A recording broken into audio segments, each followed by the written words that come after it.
இறைவனை திக்ரு செய்ய வேண்டும்.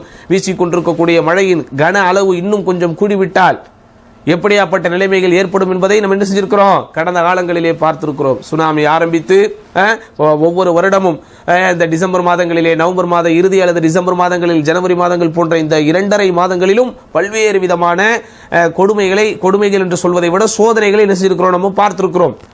புதிதான பெயர்களில் இன்றைக்கு புயல்கள் நம்மை நோக்கி வந்து கொண்டே இருக்கிறது.